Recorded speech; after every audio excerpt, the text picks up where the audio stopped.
you're going to come and try to do a big burial of it. I think he's just going to go hit the quarter pipe ramp and try to stick the landing. Looked great in practice. Had a one miscue, but seemed happy and stoked with the way everything had gone. Here we go. Oh yeah! Wow! Oh! Down. The momentum of the sled, the way it's traveling to the side, when you land, it side loads it, and this time it high sided him. Really cool though to see him throw that burial. We did not see that in practice. He had to do a little something up his sleeve, didn't he? Nice variation. Good extension. And you can see just the motion of the sled just kept going. Couldn't stop it. And we talk about how big these sleds are and how heavy they are. That is actually, I mean, that is so gnarly. I mean, the sled is, again, he was so focused, so calm. Cam, we talked to him yesterday in freestyle, and he wasn't that. He wasn't that normal Heath that we're used to seeing. Today, he is so focused. And he was relaxed and having fun. He's headed over to the big ramp we saw Joe Parsons go off of. Ladies and gentlemen, he has said he is going for the double backflip. Come on, man. It's slow. It's way slow. Oh, so glad to see him get up. Now, Colton can't see the landing from where he's at. Thankfully, the skis came around. He stayed committed, and that's what he had to do. The crowd giving huge love. It looked like the rotation was slower than maybe he expected. It was slow. It almost seemed like he came into the ramp just a little fast. Heath would obviously know more than me here, but let's take a look. Obviously, full commitment, big pull. Good pull. It was just rotation seemed quick enough, and then it seemed to slow down a little bit. It did slow down. Let's take a look on the pull here. He pulled super hard. Just so amazing. And right here, it looked like he was going to come in skis digging, but he was able to get it around. Much respect, and makes us all a little nervous, of course. And Heath, disappointed, able to jump up with his wife, Lene. They're expecting their second child. Just a lot of emotion there for Heath. He's put so much time and effort in there. His training partner, Joe Parsons, Corey Davis there. It almost looked like he was expecting that he was going to come under rotate. He knew, Cam, but you're committed. He knew after that first rotation that he was going to be short. And this is a good look at the camaraderie of the freestyle sled community. You know, you've got Davis over there, Parsons, and you know, these guys all train together. Yeah, Heath actually spent, after Christmas, he did not go home for a whole month working on this one trick from practicing at Parsons' facility. And we're going to take another look at it. And the good news, Heath is all good. When we come back, we'll look at it once again, and we'll continue on with the real cost snowmobile best trick. Heath sent it, not able to bring it all the way around.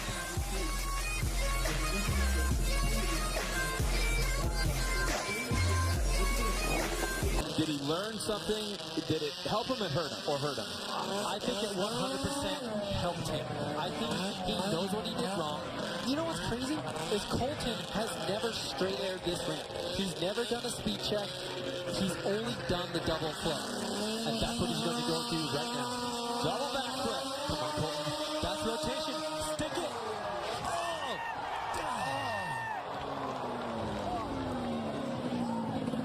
That was... He's able to bring it around. Obviously, the impact just massive.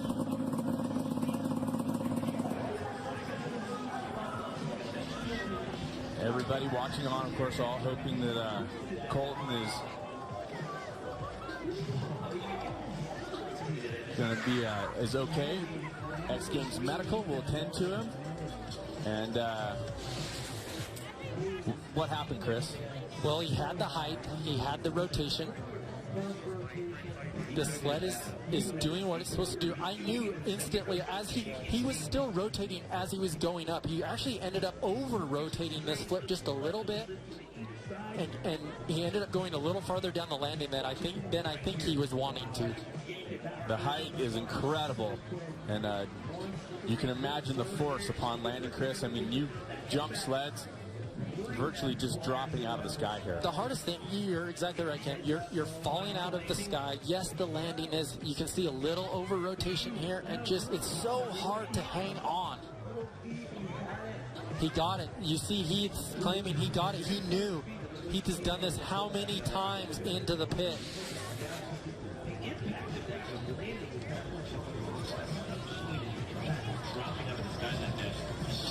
We'll be back with more information when we return. Right now, we'll step away from Snowmobile Best Trick as X Games continues. And we're back, and X Games Medical still attending to Colton Moore.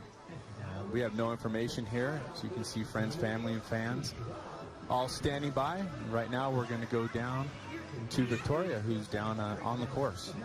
Hey guys, so we were all watching it down here, and you could hear it. Everyone was saying he had it, he had it, he had it. And then as soon as he landed wrong, everyone, it was like the wind got sucked right out from under us. And so everyone is just kind of waiting, hoping that Colton is okay.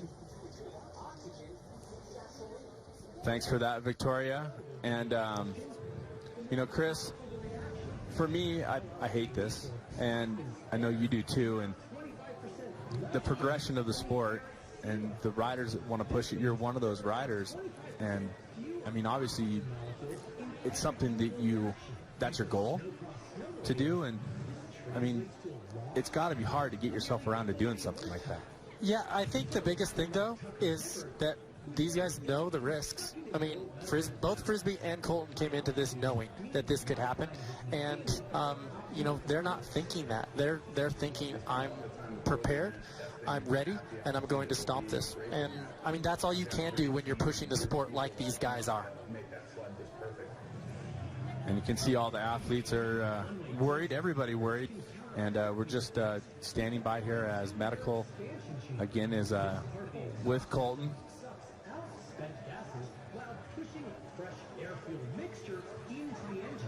And everything else at X Games has concluded for X Games Aspen 2017. As we talked about, 16 medals already handed out. Big crowd on hand here. And good look at Heath Frisbee. So good to see him up, walking, and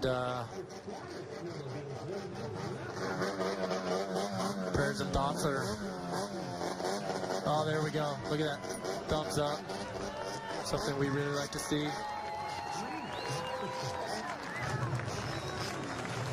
And X Games Medical and crew getting Colton. Right now, basically what he's doing is making sure that he's got heat in the motor, heat in the pipes, so his sled is crisp and flawless as he takes off. Coming into the quarter pipe here. Nice and slow.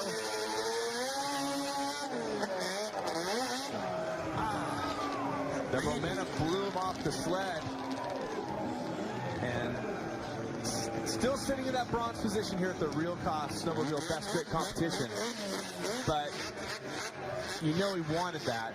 And take a look, see what the variation, how it went for the heel click. Went for the heel clicker, and just seemed like he couldn't get back to the sled in time.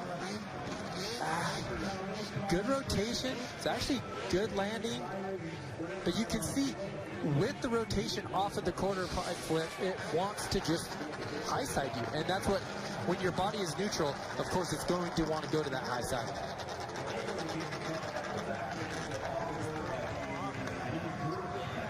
So Penner sitting in that third position.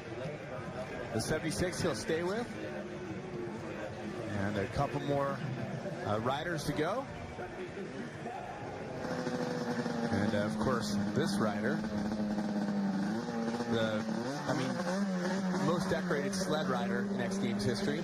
16 medals. Nearly the most decorated in winter sports here at the X Games. Sean White, the only one above him. And what do you think, Chris? What is he going to do? Does he come out undeterred? Does he come out shooting with what he came to do? I think this is Joe's opportunity. This is Joe's opportunity to get his first best trick gold medal. He practiced this trick so many times in practice, but he could not let go of the handlebar. And this is the time. He's had enough repetitions where I'm hoping he feels comfortable with completing the trick and doing it like he wants to do. He said to me he's landed 3 out of 10 of these. And what's it going to be, ladies and gentlemen? He goes to the big jump down here at the bottom.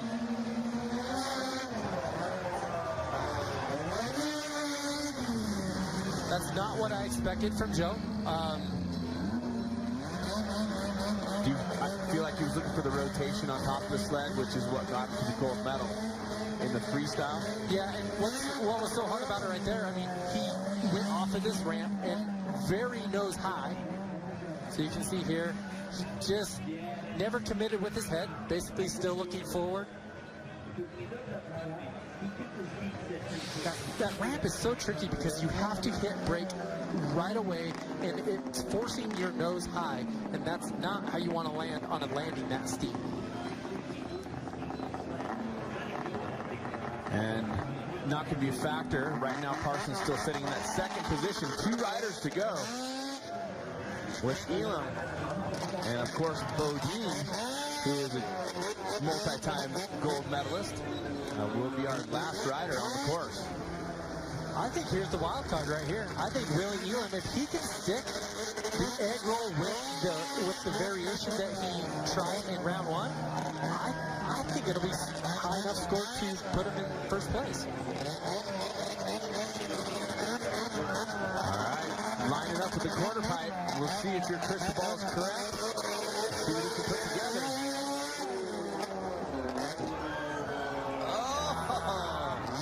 I think Willie's going to claim that he landed that. The rotation with the variation, and doesn't come all the way off the sled, but the judges, I'm sure, will be looking at that as a non-complete. He didn't have the extension that he did on that first round. And maybe he tried to reel in the extension a little bit so he could get back to the sled quicker and not get thrown off the side. I think being able to get his feet planted to fight that momentum going towards the high side, still with good extension. What a cool angle there to see the ramp in the background, the landing there, and just barely eking out that landing.